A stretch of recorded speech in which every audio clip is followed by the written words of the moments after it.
बिस्मिल्लाहिर्रहमानिर्रहीम। अस्सलाम वालेकुम student, welcome to 11th class physics. आज के इस लेक्चर में हम चैप्टर नंबर 5 का टॉपिक है 5.6, जिसका नाम है स्ट्रेन एनर्जी। ठीक है ना, इन डिफॉर्मेटिंग मटेरियल्स के जो मटेरियल डिफॉर्म हो जाते हैं तो उनकी हमने स्ट्रेन एनर्जी फाइंड करनी है। ठीक है, चले टॉपिक को स्टार्ट करते हैं। फर्स्ट ऑफ ऑल बात करते हैं सबसे पहले इसकी स्टेटमेंट कि ये क्या है। ठीक है, तो बेटे सुने कि when a body is deform, जब एक ऑब्जेक्ट को हम डिफॉर्म करते हैं, क्या मतलब, जैसे आप स्प्रिंग में देख रहे हैं डायग्राम में, हम स्प्रिंग पे फोर्स लगा के उसको एक्सपेंड कर रहे हैं। ठीक है, दो डायग्राम है, एक उसकी नॉर्मल है लेंथ और एक जब उस पर फोर्स लगी तो उसकी लेंथ इंक्रीज हो रही है। तो बेटे उसमें जो चेंज आया वो क्या है, डेल्टा एक्स, उसकी लेंथ में जो चेंज आया। ठीक हो गया। तो ये वो कह रहा है कि जो वर्क डन हम उस पर करेंगे, जाहिर सी बात है आप प्रीवियस 10th क्लास में पढ़ के आए होंगे रीस्टोरिंग फोर्स के बारे में, जो उसको आप जो स्प्रिंग के अंदर स्टोर होती है। ठीक है ना, इलास्टिक पोटेंशियल एनर्जी की शेप में। ठीक है, तो बेटे आप सुने, अब वो उसके अगेंस्ट आप उस पर फोर्स लगा के उसको एक्सपेंड कर रहे हैं। ठीक है ना, तो मतलब आप वर्क डन कर रहे हैं उसके अगेंस्ट, किसके, elastic deforming force, restoring force के। ओके, नेक्स्ट आगे बात करते हैं। It is stored in it as the potential energy and is equal to the gain in potential energy. जैसे अभी मैंने आपको बताया पोटेंशियल एनर्जी की इक्वल है और वो उसके अंदर गेन हो रहा है क्योंकि आप वर्क डन कर रहे हैं। ठीक है ना, उसको मूव कर रहे हैं। फिर इसी तरह कहता है कि उसके पार्टिकल्स के जो काइनेटिक एनर्जी में गेन होगा, कैसे होगा सुने, potential energy of the molecule of a body due to displacement of the molecule from their mean position. अब उसको मीन पोजीशन से आप एक्सपेंड करके एक्सट्रीम तक लेके आते हैं तो उसमें जो चेंज आएगा उनकी काइनेटिक एनर्जी में भी गेन होगा। ठीक हो गया। आगे बात करते हैं। ये डायग्राफ आप देख रहे हैं जिसमें हमारे पास फोर्स 0 से लेकर F तक इंक्रीज करती है, साथ साथ डिस्प्लेसमेंट भी इंक्रीज कर रहा है। यानी कि फोर्स जो है जो उस पर एक्ट कर रही है वो नेट फोर्स है हमारी, और वो हमारी एवरेज फोर्स है। ठीक है ना, जो किसके इक्वल है, डिस्प्लेसमेंट के। ठीक है, चले बात करते हैं आगे। The consider a material in the form of spring, it is stretched by a force F through extension x। कि फोर्स लगी F और उसने इलोंगेट कितना हुआ, जो मैं पहले आपको बता चुका हूँ x। ठीक है, डेल्टा x जिसे हम बोल रहे हैं। तो हुक्सला आपने 10th में पढ़ा था, क्या था कि net force direct proportional to displacement.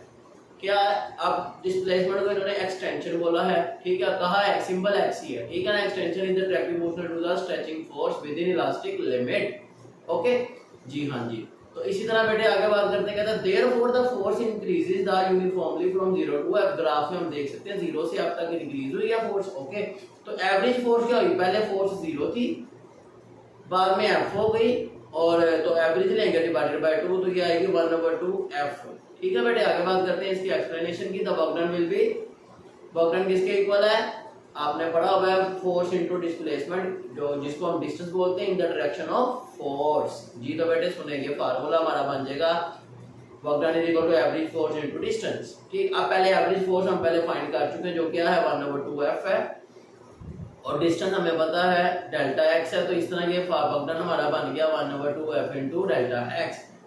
अब बेटा जी हुक्सला हम पढ़ चुके हैं, F इक्वल टू kx। अब x को डेल्टा x कंसीडर करके यहाँ पे F की वैल्यू को पुट करेंगे तो ये इक्वेशन बनेगी W is equal to 1/2k delta x into delta x। अब डेल्टा x तो है तो ये स्क्वायर हो जाएगा।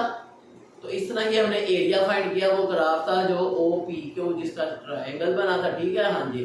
अब वो ग्राफ उसका वर्क डन की इक्वल है। अब इसके रिजल्ट हम देखते हैं। The work done by stretching the force, जो फोर्स उस पे हमने अप्लाई की है, 9th में हमने डिफॉर्मिंग फोर्स पढ़ा था, यहाँ इन्होंने स्ट्रेचिंग फोर्स बोल दिया, तो बात वही है, कॉन्सेप्ट वही है। ठीक है बेटे, work done by stretching force is store in the spring. अब स्प्रिंग के अंदर जो स्टोर है रिस्टोरिंग फोर्स, ठीक है, वो किसके इक्वल है, स्ट्रेन एनर्जी के इक्वल है। ओके, उस पे जो वर्क डन हम कर रहे हैं। फिर कहता है कि इक्वल है किसके, potential energy store in the molecule. Okay हो गया, ये हमारा रिजल्ट आ गया। आगे बात करते हैं कि alternate forms of elastic potential energy.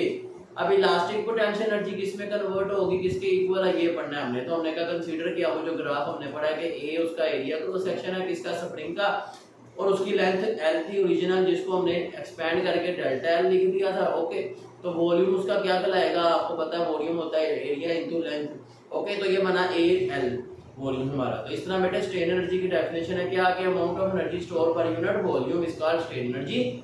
Okay, अब इसको हमने फाइंड करना है जिसका सिंबल U है। अब स्ट्रेन एनर्जी हम यहाँ पे हमने पढ़ा है अभी, किसके इक्वल है, work done area into length के। ठीक है, और ये आप देख सकते हैं फार्मूला आपकी स्क्रीन पे, 1/2F into delta L over AL into L। अब ये कहाँ से आया बेटे, ये देखें, ये जो एनर्जी हमने फाइंड की है ये बिल्कुल ऐसे आप देखें एफ ओवर ए हमने सेपरेट किया, डेल्टा एल ओवर एल को सेपरेट करके हमने इसको इक्वेशन ए का नाम दे दिया। और इस तरह हमें पता है F over A force acting normally unit area of a body is equal to the stress, और delta change in length over length किसके इक्वल है, स्ट्रेन के। तो बेटा जी आपने ये फार्मूला पढ़ा हुआ है यंग मॉडुलस का, स्ट्रेस ओवर स्ट्रेन यानी कि एफ ओवर ए into L over delta L. अब यहाँ से आपने वैल्यू निकालनी है एफ ओवर ए की, कहाँ से, यंग मॉडुलस की इस फार्मूले से। तो एल ओवर डेल्टा एल इधर आके क्या हो जाएगा, रेसिप्रोकल।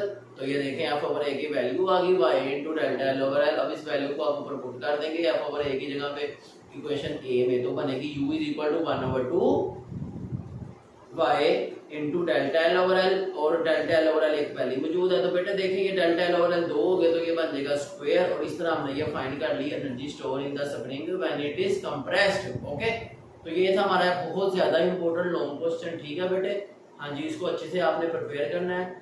ये बहुत बार बोर्ड में आ चुका है क्योंकि ये पहले सेकंड ईयर की बुक में टॉपिक होता था, अब ये फर्स्ट ईयर में आ गया, तो ये बहुत इंपॉर्टेंट है, इसको आपने अच्छे से प्रिपेयर करना है। पास पेपर में बहुत आ चुका है। ठीक है बेटे, चलें मिलते हैं आपसे नेक्स्ट लेक्चर में। सी यू देन, अल्लाह हाफिज़।